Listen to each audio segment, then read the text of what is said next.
अस्सलाम वालेकुम दोस्तों, मैं हूं आसिफ अली और आप देख रहे हैं आसिफ अली टीवी।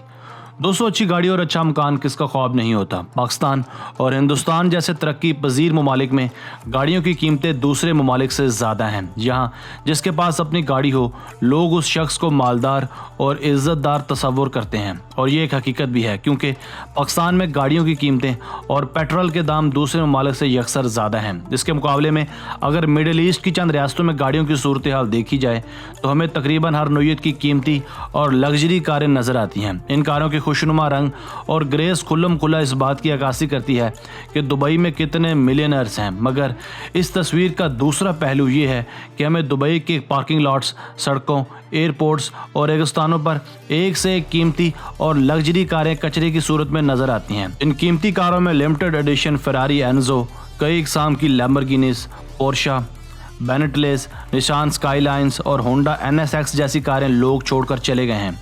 इनमें से कई कार्स की कीमतें आज भी करोड़ों में हैं। अब सवाल यहाँ ये उठता है कि ये कारें आखिर किन की हैं और इनके मालिकान कौन हैं, और इन लग्जरी कारों के ओनर्स इन कार्स को क्यों तर्क करके चले गए। एक तखमीने के मुताबिक तकरीबन हर साल 3 से 4 हज़ार सुपर कार्स को लोग यूनाइटेड अरब अमारात में मुख्तलिफ मकामात पर छोड़कर चले गए। अब सवाल यहाँ कई उठते हैं कि ये कार्स लोग क्यों छोड़कर रफू चक्कर हो गए, और कोई आम खास इन सुपर कार्स को वहाँ से क्यों नहीं ले जाता, और हुकूमत भी इन कार्स की नीलामी क्यों नहीं करवाती। ऐसे कई सवालात लोगों के जहनों में बाज़ औक़ात ज़ेरे गर्दिश रहते हैं। तो आइए इन सुपर कार्स का जायज़ा लेते हैं। दोस्तों, जहाँ एक तरफ बड़े बड़े शहरों को बेरोज़गारी, जराइम और हाउसिंग के मसाइल दरपेश हैं, वहीं दूसरी जानिब इनके बरअक्स दुबई का सबसे बड़ा इशू यहाँ तर्क की जाने वाली पुरतायुश गाड़ियाँ हैं, जिन्हें लोग मुख्तलिफ मकामात पर बेयारो मददगार छोड़कर रूपोश हो जाते हैं। यह मसला अब इतना संगीन हो चुका है कि इस वक्त इंटरनेशनल मीडिया भी अपने हेडलाइंस की जीनत बनाने लगा है। गल्फ न्यूज़ अखबार के मुताबिक तकरीबन हर साल 2 से 3 हज़ार गाड़ियाँ दुबई में लोग सहरा की तपती धूप के हवाले करके चले जाते हैं।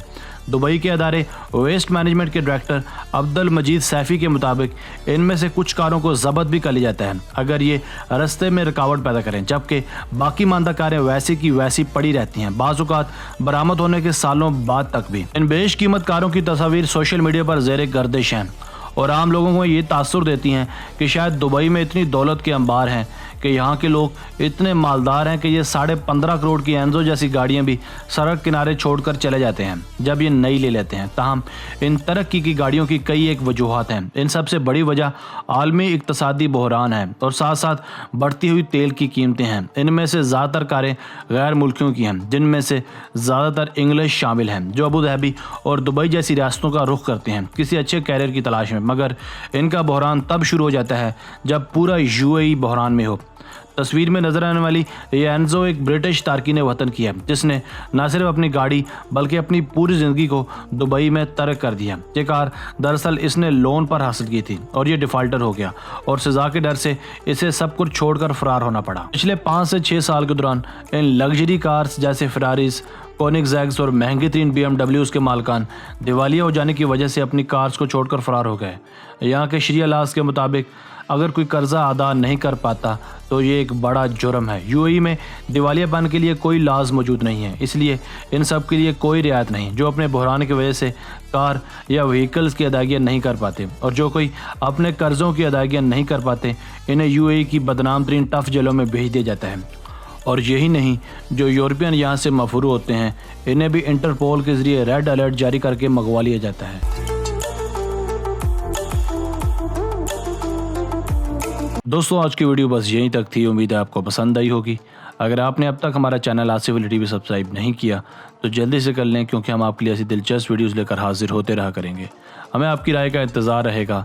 मिलते हैं एक नई वीडियो के साथ, तब तक के लिए अल्लाह हाफिज़।